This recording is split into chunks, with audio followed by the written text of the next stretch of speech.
महत्त्वाचा विषय आहे. पूर्ण लाईव्ह घ्या लाईव्ह घ्या.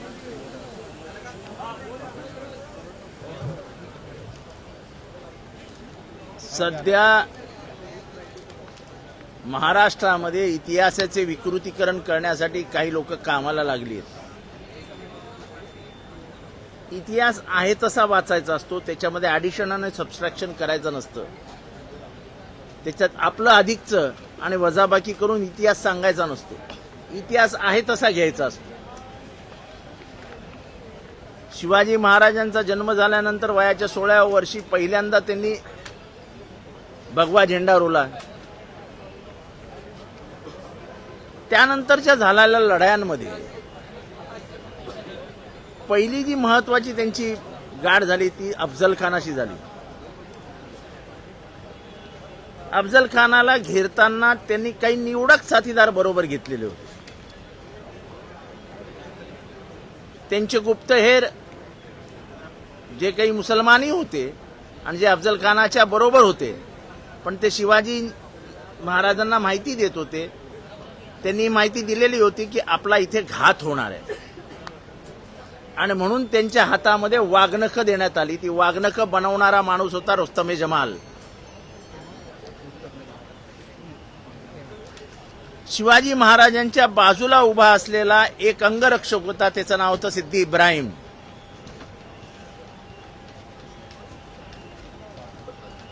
अफजल खानाने जेव्हा मिठी मारून खंजीर खुपसण्याचा प्रयत्न केला तेव्हा शिवाजी महाराजांनी जे करायचं ते केलं आणि अफजल खान एका मिनिटात खाली पडला. तो पडल्यानंतर शिवाजी महाराजांवर एक वार करण्यात आला. तो वार कृष्णा कुलकर्णी नावाच्या वकिलाने केला, जो वकील अफजल खानाचा वकील होता. आता हा वकील हिंदू होता का मुसलमान ते मला माहित नाही.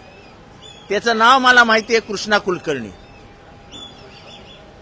त्याचं मुंडकं उडवून शिवाजी महाराज खाली आले आणि सर्व व्यवस्थित पार पडलं. हा पहिला पुरावा. पहिलं आरमार भारतातलं जर कोणी तयार केलं असेल तर ते शिवाजी महाराजांनी तयार केलं. समुद्रामध्ये गस्त घालण्यासाठी आणि समुद्राच्या बाजूने आपल्यावर हल्ला होणार नाही याची काळजी शिवाजी महाराजांनी घेतली. जे आरमार तयार झालं त्याचा प्रमुख हा दौलत खान होता.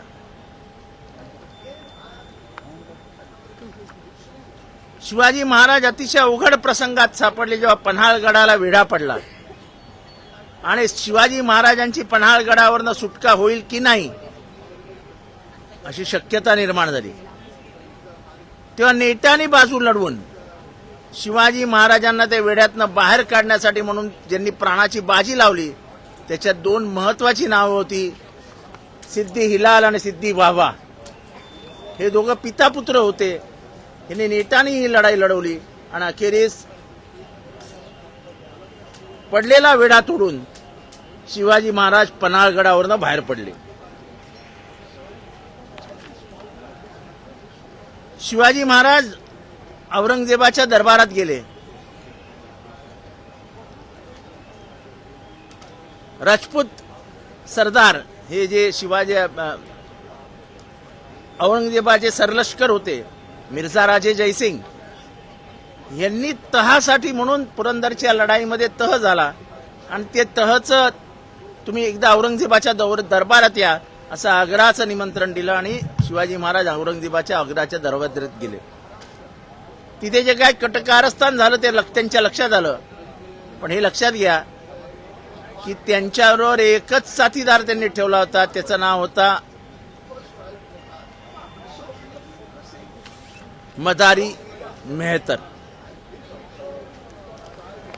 मदारी मेहतर फरास हे नाव आजही कोल्हापूरच्या देवळाच्या बाजूला या फरासांचा वाडा आहे. आजही या खानदानाच्या पाऊलखुणा कोल्हापूरमध्ये दिसतात. आणि जेव्हा राज्याभिषेक झाला तेव्हा राज्याभिषेकानंतर सिंहासनावर चादर टाकण्यासाठीचं आमंत्रण आणि तो मान शिवाजी महाराजांनी या फरास खानदानाला दिला आणि मदारी मेहतर यांनी सिंहासनाची चादर चढवली. शिवाजी महाराजांचा सर्वात विश्वासू साथीदार सरदार लष्करी सल्लागार होता नूरखान बेग.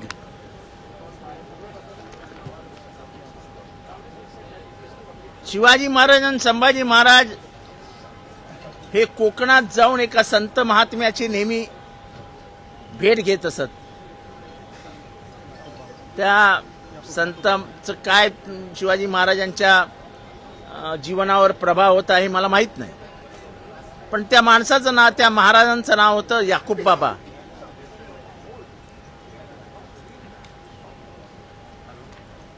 आणि याकूब बाबाला शिवाजी महाराजांनी 720 एकर जमीन भेट दिली होती.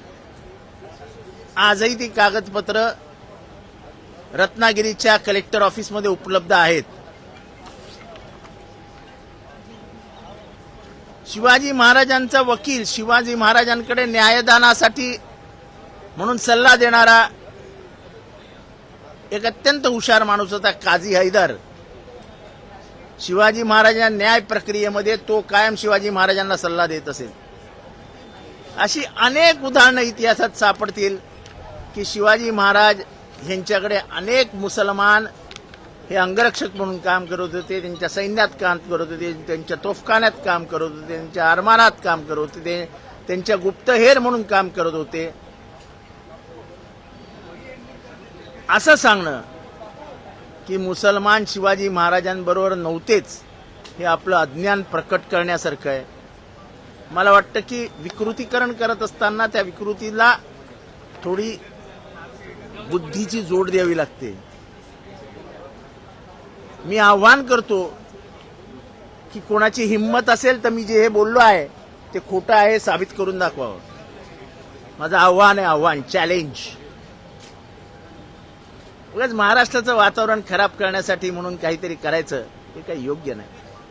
आम्ही बोललो नाही, आम्हाला जाती धर्माचं देवाचं वगैरे आम्ही उगाच त्याला आग लावण्याचा प्रयत्न करत नाही. तुम्ही मटणाला मल्हारचं नाव देता. कोण आहे मल्हार माहिती आहे तुम्हाला? महाराष्ट्राचं आराध्य दैवत खंडोबाचं नाव मल्हारी मार्तंड आहे. तो पिवळा भंडारा जो उडवला जातो खंडोबाच्या नावाने चांग भलं, ते काय आहे? आणि तुम्ही अरे तुरे म्हणजे महाराष्ट्राच्या आराध्य दैवताची इतकी अवहेलना. खरं मी हे बोलणार नव्हतं, माझं एक काम नाही, मला हे आवडत नाही, पण हे अति व्हायला लागलो. तुम्हाला मल्हार या नाव कुठे कुठे जोडलं गेलंय हे जर माहित नसेल तर आश्चर्य आहे. मल्हार हे नाव मल्हारराव होळकरांशी जोडलं गेलंय. मल्हार हे नाव मल्हारी मार्तंडशी जोडलं गेलंय. मल्हार हे नाव मल्हारी देवीशी जोडलं गेलंय. आता तुम्हाला आमचेच देव भेटले मटणाला नाव देवला, बहुजनांचेच का दुसरे देव भेटत नाहीत तुम्हाला? मला याच्यावर जायचं नाही, पण माझी विनंती आहे की महाराष्ट्राचं वातावरण कलुषित करण्यासाठी जात पात धर्म वापरणं सोडून द्या. इतिहासाचं विकृतीकरण करताना त्याला काहीतरी स्पर्श बुद्धीचाही असावा, ज्ञानाचाही असावा, असं माझं मत आहे. मी हे पुरावे दिलेले आहेत.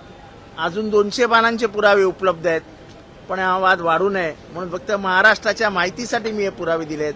मला फक्त 2 प्रश्नांची उत्तरं हवी आहेत की पुरंदरचा तह करणारे आणि शिवाजी महाराजांना औरंगजेबाच्या दरबारात घेऊन जाणारे मिर्झा राजे जयसिंग मुसलमान होते का? अफजल खानाचा वकील कृष्णा भास्कर कुलकर्णी हा मुसलमान होता का?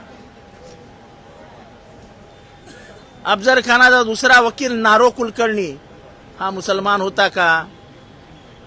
तेव्हा ते युद्ध हिंदू मुसलमान नव्हतं, ते युद्ध 2 राजांमध्ये होतं.